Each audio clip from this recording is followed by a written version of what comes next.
My name is Jimmy Elder. I am the president of Soccer Innovations, and I'm the head women's soccer coach at Brookhaven College.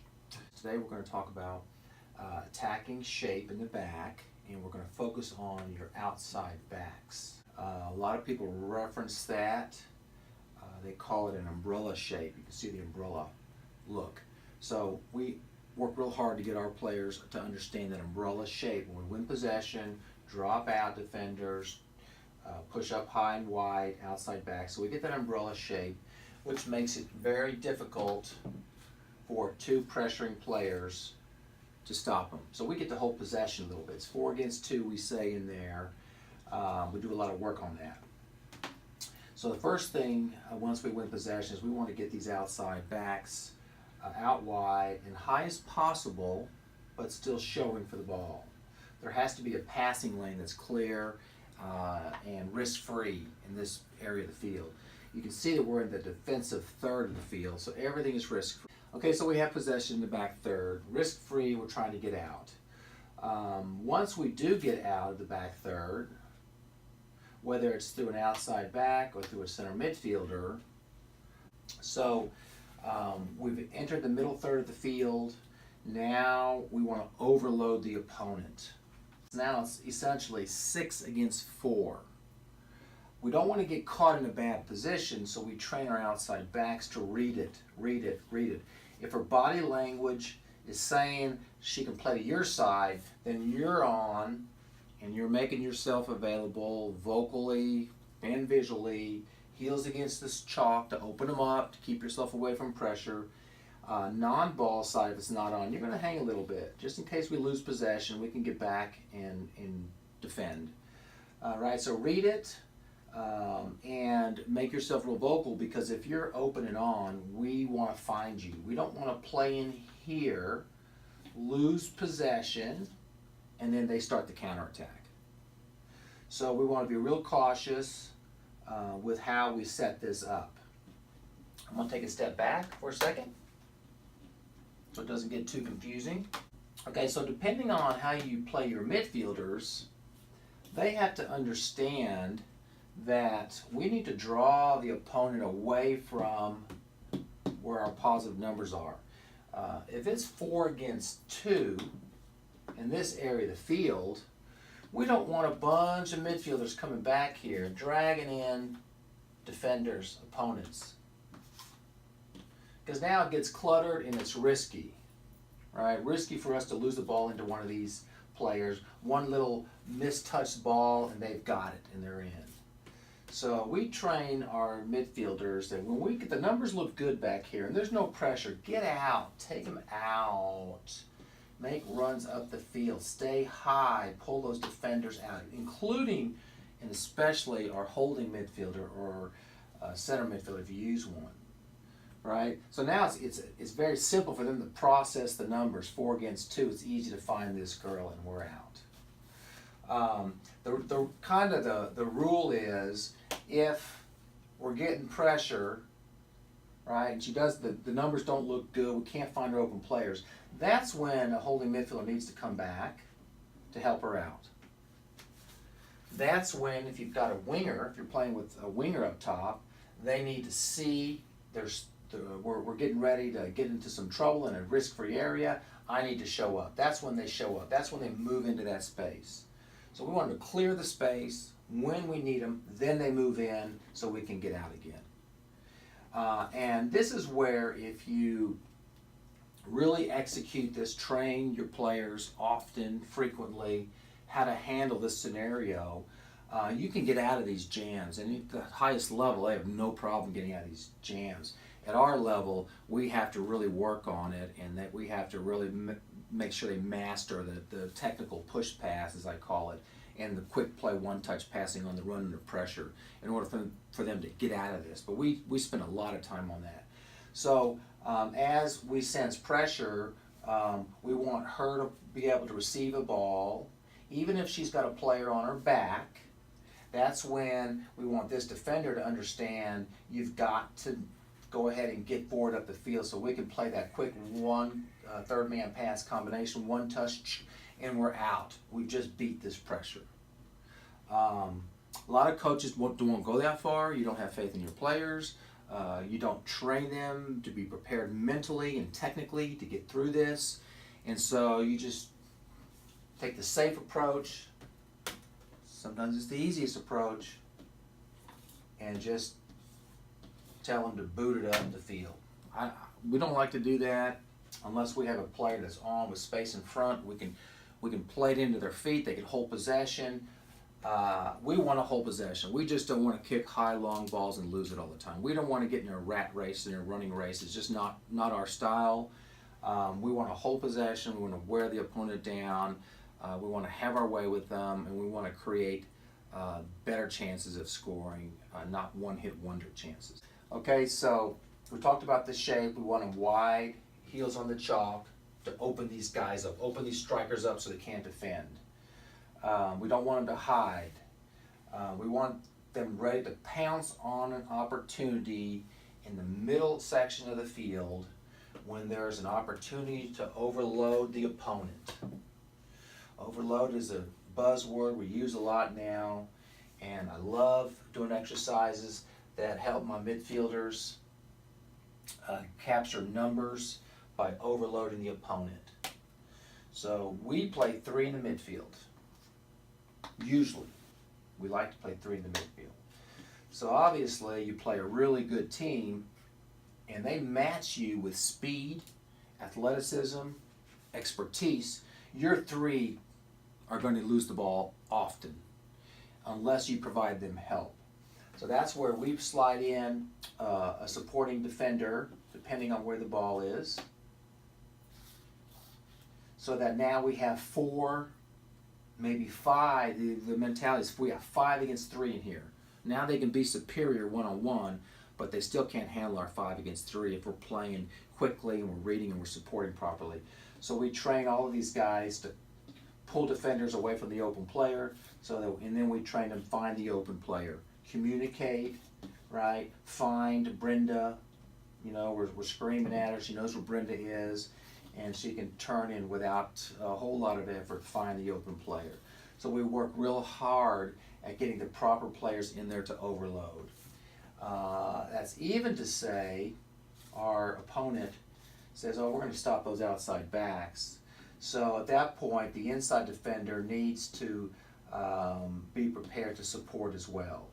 So it's 4 against 3 in here. It's all safe support. We don't want these guys going in the attack just yet. We want them to support the attack. Help us hold possession so we can transfer the ball from the middle third into the dangerous attacking third and have chances on goal.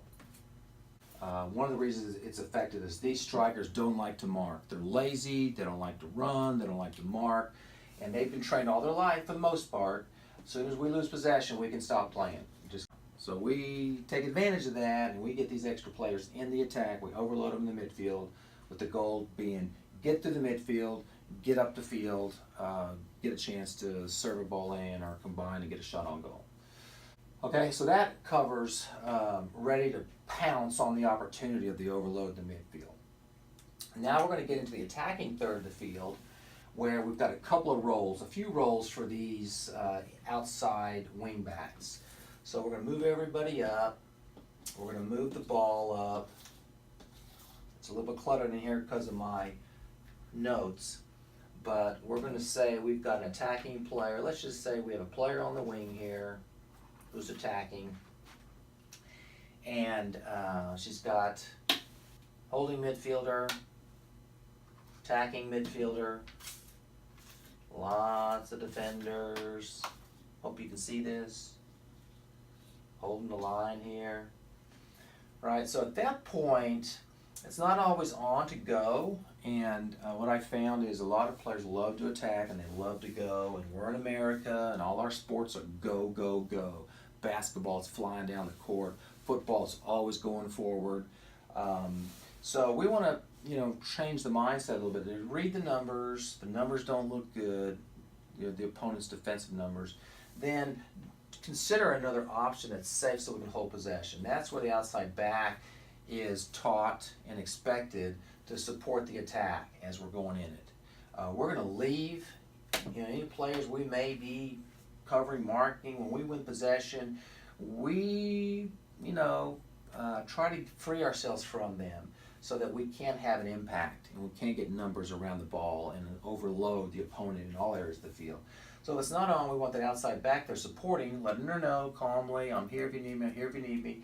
And then if it's not on, she can play it back. And now we have the ability to open the opponent up and go in different areas, because this outside back is going to draw someone, which is going to leave someone else open. In this scenario, we like the outside back to play very safe, no dribbling. I'm not even sure we want to give and go here. Unless it's absolutely on, we got covered. But we want her to be able to find, to feed a striker who can deliver a quick combination with a winger, or play into a winger if the striker leaves, or even restart it to a holding midfielder. If it's all compact here and wide open here, then we can restart it and move it around and hold possession, make them run, wait for a good chance to get in. And we're going to look at a couple of other options when we get to the final third. One is to play ball in behind back four that's too high. So a lot of times what you're going to find is you're going to get this outside back freed up, and she's making a run just crossing the halfway line. And your opponent's back four, they're stubborn, man. They're going to stay high. Sometimes you find coaches that like to keep their back four really high up the field. They don't drop. They don't use the same principle we use. They allow the ball to get really close to their back four. I don't like this. I love it when my opponents do it. But my strikers and my outside backs and my midfield, everyone else has to understand the opportunity here.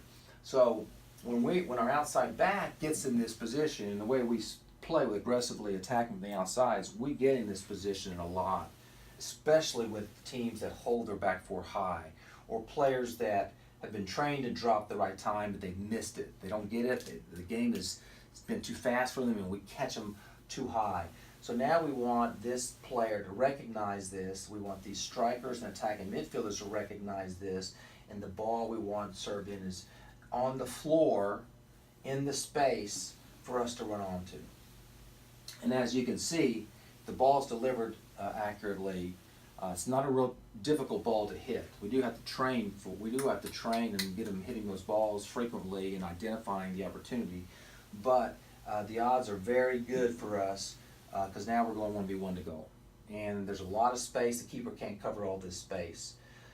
So that's one of the options we want our outside backs looking for in those scenarios. The next area we're going to go with that outside back, if I can read my notes, is it's wide open. You're going to be able to go at someone on the wing, especially if we've got quick, attacking-minded, skillful outside backs and there's space here. We don't mind allowing them to go at them. And you see this some great teams around the world where they get an opportunity, they beat them down the flank, and there's your wing back serving a ball in. So that's another area we love to free up. Sometimes we'll just catch the defense a little off balance, and our attacking back will be reading it wisely, and we'll be able to play in. She'll get in, and our numbers are all in behind the ball, and bingo, we're in for either a ball on the floor or a ball in the air. The last area I wanted to share with you, and these are just some of the thoughts. There's I'm sure there's other roles you'd like your outside back to play in the attack that I have not covered. But being an old outside back myself, you know, it's a lot more fun as an outside back to be able to attack.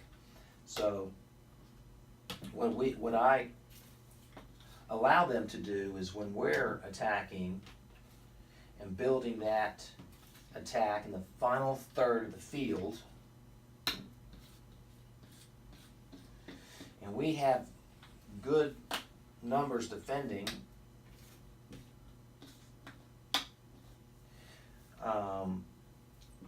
and my outside right has not gotten up the field, I don't mind if my outside left takes a little look, works her way up the field, and if she senses it's a good opportunity, we're going to get it in, to actually get in there for the cross. We've got 3 covering. We've got a holding midfielder covering. We get 1 extra player in the box. You see this with a lot of teams internationally, your top teams, your top players. They've got really good endurance. They can get up the field. They're fast. They can get up and they get back. They get up and they get back. And their teammates are sophisticated enough to cover them. If they do get out of position, can't get back, there's cover there for them. So we work a lot on that throughout the year.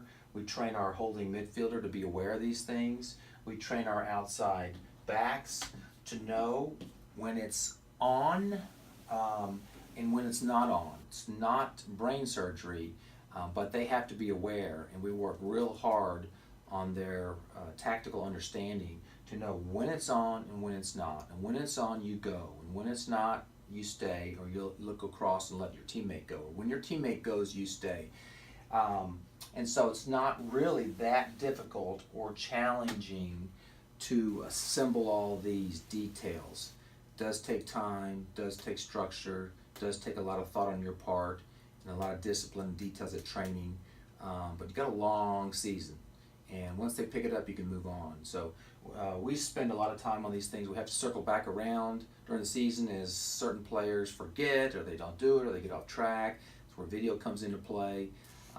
But it'll really help your game if you can get those outside backs really playing their position properly. That's all I got for you today. I hope it makes sense. Look forward to sharing more tactical stuff with you on Tactical Tuesday.